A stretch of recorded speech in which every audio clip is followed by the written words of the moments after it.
just hours after his longtime friend and advisor Roger Stone was sentenced by a judge to 3 years, 4 months in prison. President Trump, just moments ago in Las Vegas, dropped some strong hints that Stone might never see the inside of a jail cell. Roger has a very good chance of exoneration, in my opinion. Roger Stone is now facing nearly 40 months in prison. But do you know what he was charged with? How this began? Why the Mueller team wanted nearly a decade behind bars? We'll break this down today on Politics as Usual, and you be the judge.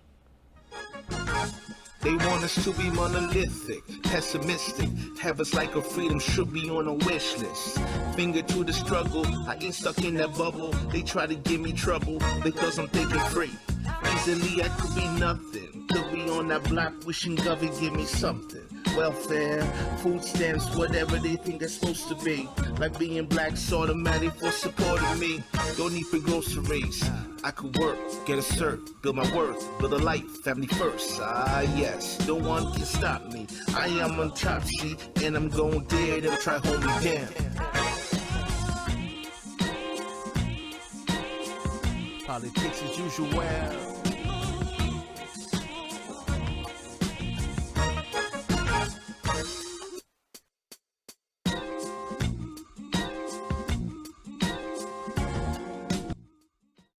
So depending on where you get your news, the name Roger Stone either makes you think of someone who is a criminal and obstructed justice, or someone who's been taken down because they could not get him to flip on the President of the United States, Donald J. Trump.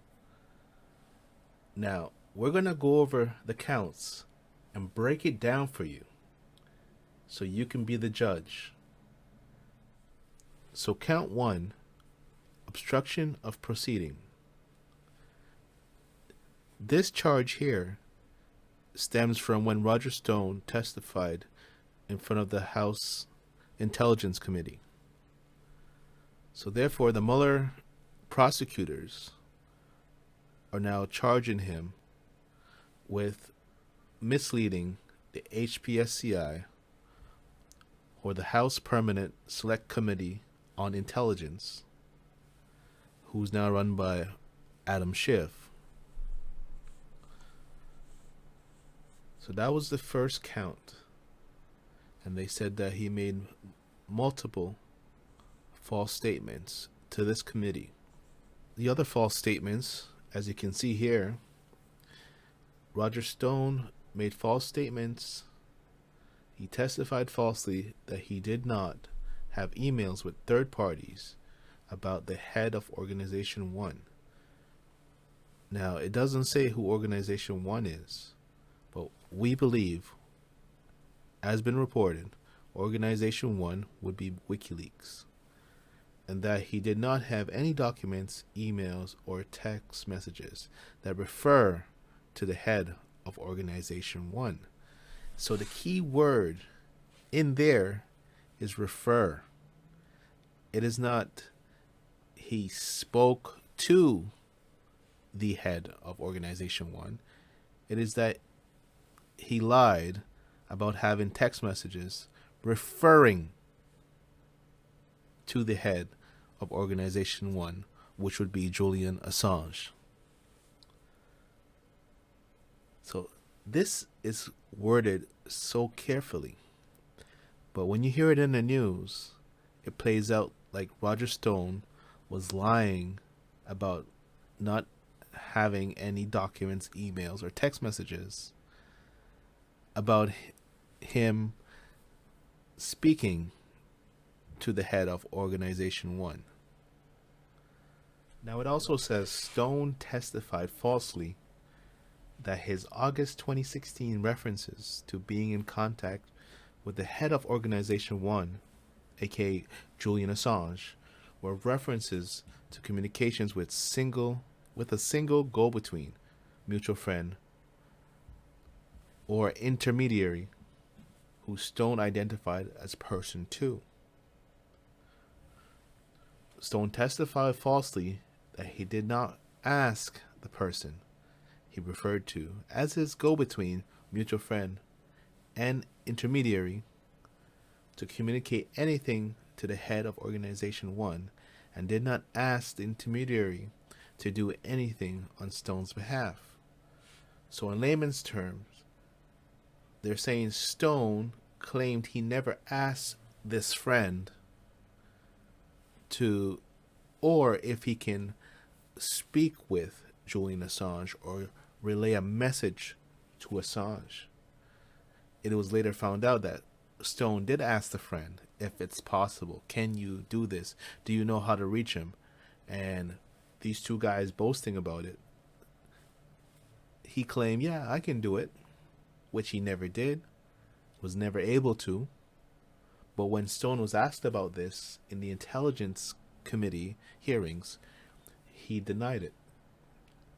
So once again, here he is, lying about something that he made up in the first place. So they're lying about a lie.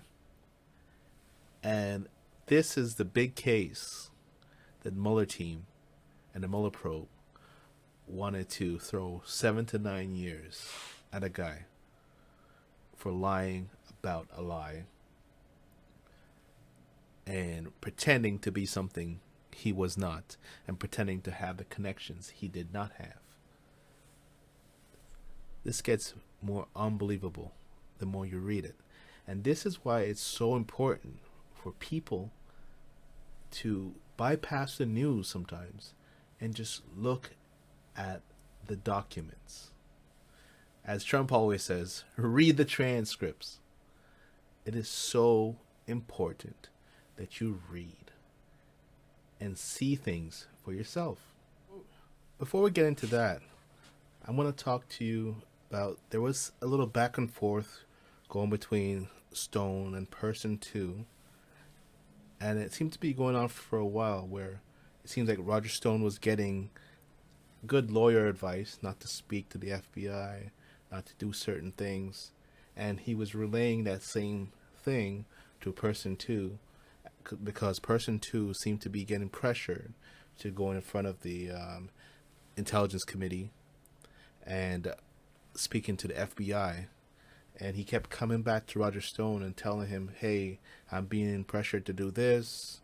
And Roger Stone would say, don't be stupid, don't speak to anybody, don't go in front of the FBI. If you go on that stand, you'll be charged with perjury, etc., etc. So this went on for a little bit, and I think eventually Person 2 caved and started speaking with the FBI. And on or about April 9th, it says, 2018, Stone wrote in an email to Person 2, you are a rat, a stoolie. You backstab your friends, run your mouth. My lawyers are dying to rip you to shreds. So, important there, he said, my lawyers are dying to rip you to shreds. So I'm thinking he's talking about a cross-examination there. Like if he was to turn against him, his lawyers are going to cross-examine him and make him look silly.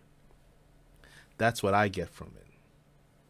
Stone also said he would take that dog away from you. So that is all the quote says. It's kind of a weird quote. You would think there is more context to it, or even more wording to it. But you can watch this friendship kind of devolve, especially in this email where Roger Stone is threatening Randy Credico's dog, which is a 14-pound little white fluffy thing named Bianca. Stone says, you backstab your friends, run your mouth. My lawyers are dying to rip you to shreds. I'm going to take that dog away from you. Not a effing thing you can do about it either, because you are a weak, broke piece of expletive there as well. Credico responds, you don't have a constitutional right to threaten me, and especially not threaten my dog. You crossed a red line. And Roger Stone replies, rot in hell. So you can see the toll the Mueller investigation has taken on their friendship, Wolf. Bianca, Roger Stone says he wouldn't actually do anything to the dog. He's a pet lover, but he was concerned that Randy Credico is not taking proper care of the dog. So that was referring to person two's dog. He was going to take it away from him. I don't know if he's going to kill him or he's going to actually take the dog from him. Who knows? There's so much room for interpretation there. So on or about the same day, Stone wrote to person two again, "I am so ready. Let's get it on. Prepare to die, bitch." Well, it didn't say bitch, but it said expletive, which I don't know. I just threw that in there because it sounds like the only thing that would fit. If you have a better word, leave it in the comments. And then on or about May 21st, 2018, person two wrote in an email to Stone, "You should have just been honest with the House Intel Committee. You've opened yourself up to perjury charges like an idiot." Stone responded, "You are so full of shit." Once again, I'm interjecting this. "You got nothing. Keep running your mouth and I'll file a bar complaint against your friend," the attorney who had the ability to contact the head of Organization 1. So that's the person they were going to use to contact Julian Assange. So that was the gist of the witness tampering. This were two guys who started off boasting about, "I can do this," or "I'm going to release this," or "I know this," and then calling the other one and saying, "Hey, can you go get me this information?" And he doesn't want to disappoint, so he said, "Yeah, I can do it. I have friends. I can contact Julian Assange," which he never had the connections that he's claiming to have. And then he went and basically turned on Roger Stone and turned over all these documents. But if I was Roger Stone, I don't understand why lie about any of this. Because everything you were claiming to be able to do, you had no ability to actually do it. So all you had to do was say, "Yes, I said these things, but I was just making it up, or I was just trying to get on the news or look important," because he was not part of the Trump campaign. So therefore, I am not sure what he was trying to do. And as the judge said today, is Roger Stone injected himself into all this and created this all by himself.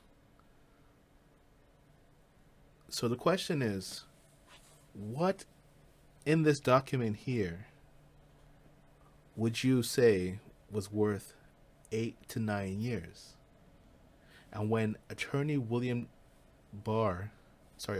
William Barr said 8 to 9 years is a little too much for this, and CNN, MSNBC, the Democrats, everybody went crazy, and 1,100 former prosecutors signed a document requesting him to resign. Was this worth all of that hoopla? And that is the question. And this is another example of why the president calls it the fake news media in coordination with the Democrats going after anybody who's associated, a friend, a family of President Trump. Once again, Washington proves this is politics as usual. They want us to be monolithic, pessimistic, have us like a freedom should be on a wish list. Finger to the struggle, I ain't stuck in that bubble. They try to give me trouble because I'm thinking free. Easily I could be nothing. Could be on that block wishing Govy give me something. Welfare, food stamps, whatever they think that's supposed to be. Like being black's automatic for supporting me. Don't need for groceries. I could work, get a cert, build my worth, build a life, family first. Ah yes, no one can stop me. I am on top sheet, and I'm going there. They'll try hold me down. Politics as usual.